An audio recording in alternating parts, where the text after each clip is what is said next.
ఓం శ్రీ సాయి భగవతి జ్యోతిష్యాలయం నెంబర్ 1 వశీకరణ specialist Kerala tantric గురువు గారు పవన్ నంబూదిరి గారు కేరళ నుంచే నేరుగా పరిష్కారం లభించును. స్త్రీ పురుష వశీకరణం, ప్రేమించి మోసపోవడం, భార్యాభర్తల సమస్యలు, ఎటువంటి సమస్యలైనా సరే 24 గంటల్లో పరిష్కారం లభించును. గురువుగారి ఫోన్ నంబర్ 9043637512. ఓం సాయిరామ్. సమర్థ సద్గురు సాయినాథ్ మహారాజ్కి జై. సాయిబాబా భక్తులందరూ కూడా నమస్కారం అండి. సాయినాథుని ఆశీస్సులతో అందరూ కూడా సుఖంగా, సంతోషంగా, అష్టైశ్వర్య, ఆరోగ్య, అభివృద్ధితో ఉండాలని మనస్ఫూర్తిగా కోరుకుంటూ ఈరోజు ఈ వీడియోని మొదలు పెడుతున్నాను. ఈరోజు వీడియో ఏంటంటే, తల్లి, రాబోయే 24 గంటల్లో నీ జీవితంలో అల్లకల్లోలం సృష్టించబడుతుంది. ముందే చెప్తున్నాను, జాగ్రత్త బిడ్డ అని మన బాబాగారు అయితే ఈరోజు మనకి చాలా అద్భుతమైనటువంటి సందేశంతో అయితే మన ముందుకు వచ్చారండి. మరి మన బాబాగారు ఈరోజు మనకి ఎలాంటి సందేశం అందించాలి అనుకుంటున్నారో ఆయన మాటల ద్వారానే విందాము. ఆయన మాటలు వినే ముందుగా ఈ వీడియో కనుక నచ్చినట్లయితే లైక్ చేసి షేర్ చేయండి. మరిన్ని వీడియోస్ కోసం మన ఛానల్ని సబ్స్క్రైబ్ చేసుకొని మాకు కొంచెం సపోర్ట్ చేయండి.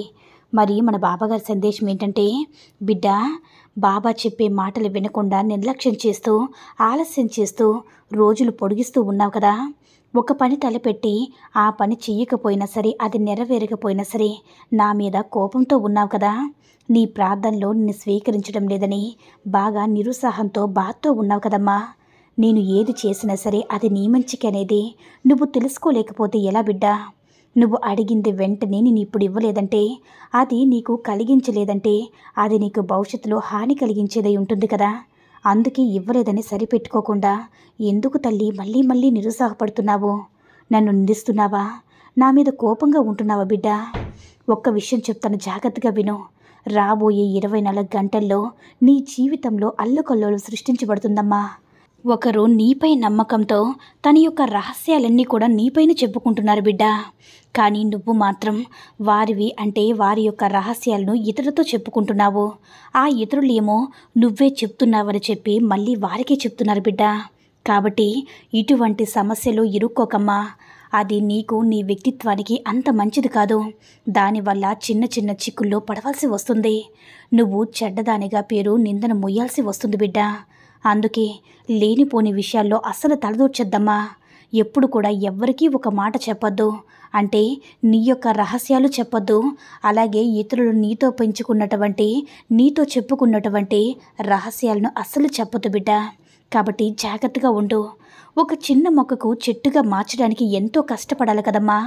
అలాంటిది మూరడంత ఉన్న పసిగందను చెట్టంత మనిషిగా ఎదిగే వరకు పెంచడం అంత తేలిక చెప్పు? ప్రేమగా చూసుకోవడం, పద్ధతిగా పెంచడం, బాధ్యతగా చదివించడం, ఇవే పిల్లలు కన్నవారి నుంచి కోరవలసినవి. అంతకు మించి ఏం సంపాదించారో, ఎందుకు సంపాదించలేదని అడిగే హక్కు ఎవ్వరికీ లేదు కదా బిడ్డ. మీ అమ్మా నాన్నల దగ్గర ఏం ఆస్తులున్నాయని అడక్కు, చూడకమ్మా. మీ అమ్మా నాన్న ఉండడమే నువ్వు పెద్ద ఆస్తిగా భావించు. వారిని ఎట్టి పరిస్థితుల్లో కూడా బాధ పెట్టొద్దు బిడ్డ. ఇంకొక విషయం ఏంటంటే, భయం. ఈ భయం ఎల్లప్పుడూ కూడా నీతో పాటు ఉంటుంది. ఏదైనా కోల్పోతామేమో అని భయం, దేన్నైనా పొందామో అది కోల్పోతామన్న భయం. ఇప్పుడు దేనికైతే నీ దగ్గర ఉన్నాదో దానికి దూరంగా వెళ్ళాలంటే భయం. ఏదైతే మనదో అది మన నుంచి లాక్కుంటారేమోన భయం.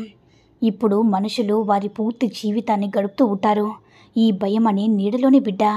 కానీ మీరు ఎప్పుడైనా ఇది ఆలోచించారా? ఈ భయం మనకు ఎందుకు కలుగుతుంది అని? ఈ భయం మనకు ఎందుకు కలుగుతుందంటే, అది మనం ఆ వ్యక్తి యొక్క భావం, ఆ వస్తువుని స్వయంగా కాపాడుకుంటూ ఉంటాము. మనము స్వయంగా వాటికి ఎంత శక్తినిస్తామంటే, అవి ఎప్పుడు కావాలనుకుంటే అప్పుడు మనల్ని వదిలిపోయేలా మనకి కష్టాన్ని కలిగించగలవు. ఒకవేళ మనం ఆ భావం, ఆ వ్యక్తి, ఆ వస్తువులతో ఆసక్తి లేకుండా ఉంటే, ఆ వస్తువుకి మనం ఆకర్షితులం కాకుండా ఉంటే, అప్పుడు మనల్ని అవి ఎప్పటికీ వదిలేసి వెళ్ళవు బిడ్డ. అలాగే నీకు కష్టాన్ని కూడా కలిగించవు. అందుకే ఎప్పుడు కూడా స్వతంత్రురాలుగా ఉండండి. అలాగే అందరినీ స్వతంత్రులుగా ఉండనివ్వండి. ప్రేమను కూడా. బిడ్డ, నువ్వు కష్టాల్లో కృంగిపోకుండా, సుఖాల్లో పొంగిపోకుండా సంయమనం పాటించాలి అంటుంది భగవద్గీత. అంతేకాదు, కష్టాలు వచ్చినప్పుడు కలవరపడితే మన మానసిక శక్తులు కుషించుకుపోతాయమ్మా. సమస్యల నుంచి బయటపడే మార్గాన్ని చూపలేవు, మరింత లోతున పడేస్తాయి. అదే మనం దిగాలు పడకుండా దిటువుగా నిలబడితే కష్టాలు తొలగించుకునే మార్గాలు కనిపిస్తాయి. అలాంటి మార్గాన్వేషణలో మనిషి తన ఉపాయ కుశలతను కూడా ప్రదర్శించాలనుకుంటాడు. బిడ్డ, నవ్వినా కన్నీళ్ళు వస్తాయి, ఏడ్చినా కన్నీళ్ళు వస్తాయి. కానీ నవ్వించిన వారు 4 రోజులు గుర్తుంటారమ్మా. ఏడిపించిన వారు జీవితాంతం గుర్తుంటారు. శరీరం పూర్తి ఆరోగ్యంగా, మనసు నిండా ఆనందం, ఈ 2 ఉన్నవాళ్ళే ప్రపంచంలో అత్యంత అదృష్టవంతులు బిడ్డ. మనకు జీవితంలో ఏది ఎప్పుడు రావాలో అప్పుడు తప్పకుండా వస్తుంది, ఏది ఎప్పుడు పోవాలో అప్పుడు పోతుంది. ఇందులో నువ్వు దేన్ని కూడా ఆపలేవు కదమ్మా. నీ చేతుల్లో ఉన్నది ఒక్కటే. నీవు ఉన్నంత వరకు నీతో ఉన్నవారి విలువ తెలుసుకుని జీవించడమే బిడ్డ. గత జన్మలో మనకి కర్మలకు సంబంధం ఉన్నవాళ్ళే, చెయ్యాల్సింది మిగులు ఉన్నవాళ్ళే నీకు ఈ జన్మలో పరిచయం అవుతారు. అందుకే ఎన్నో కోట్ల మంది ఉన్నా సరే ఈ భూమి మీద కేవలం కొద్ది మంది మాత్రమే మన జీవితంలోకి వస్తారు. పని అయిపోగానే వెళ్ళిపోతారు. ప్రతి పరిచయం వెనక కూడా నీ మనస్సుకి, మేధస్సుకి కూడా అంతు చిక్కని పరమార్థం దాగి ఉంది బిడ్డ. కారణం లేకుండా ఈ లోకంలో ఏది జరగదు కదా. ప్రతి దానికి కారణం ఉంటుందమ్మా. మానవుడు ఇప్పుడు అనుభవిస్తున్న బాధలకు, కర్మకు పూర్వజన్మ కర్మనే కారణం. ఎందుకంటే ఈ లోకంలో ప్రతి జీవి జన్మించడానికి కారణం ఆ జీవి అంతకుముందు చేసిన కర్మఫలాలే. చెడు కర్మకి ఫలితం పాపం, పాపానికి దుఃఖం, మంచి కర్మకి ఫలితం పుణ్యం, పుణ్యానికి సుఖం అనుభవించాలి బిడ్డ. వాటిని అనుభవించడానికి ప్రతి జీవి జన్మను తీసుకుంటుంది. ఇదే హిందూ సనాతన ధర్మం చెప్పే కర్మ సిద్ధాంతం. ఈ సిద్ధాంతమే హిందూ మతానికి పునాది కూడా బిడ్డ. నిన్ను హేళన చేసి నవ్వే వాళ్ళని నవ్వని, మాటలతో మనసు గాయం చేసే వాళ్ళని చేయని, నీకేం లేకపోయినా నీ మీద పడి ఏడ్చే వాళ్ళని ఏడవని బిడ్డ. నువ్వు మాత్రం నీలానే ఉండు. ఈ ప్రపంచంలో ఎవ్వరికి నచ్చినా నచ్చకపోయినా నీ సాయి తండ్రికి నచ్చితే చాలు కదా బిడ్డ. కాబట్టి ధైర్యంగా, సంతోషంగా ఉండు. నీ జీవితంలో అల్లకల్లోలం సృష్టించబోయేటటువంటి సమస్యలకి దూరంగా ఉండు బిడ్డ.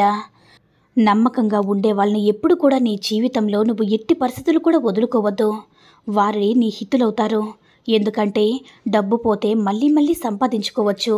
ఆప్తులు దూరమైతే తిరిగిన వాళ్ళ దగ్గర చేరుకోలేము. కాబట్టి తల్లి, నీ అన్న మనుషులు ఎప్పుడు కూడా దూరం పెట్టవద్దు. వాళ్ళని చేతనించుకోవద్దు. వాళ్ళని దూరం పెట్టే ప్రయత్నాలు ఎట్టి పరిస్థితుల్లో కూడా చేసుకోవద్దు బిడ్డ.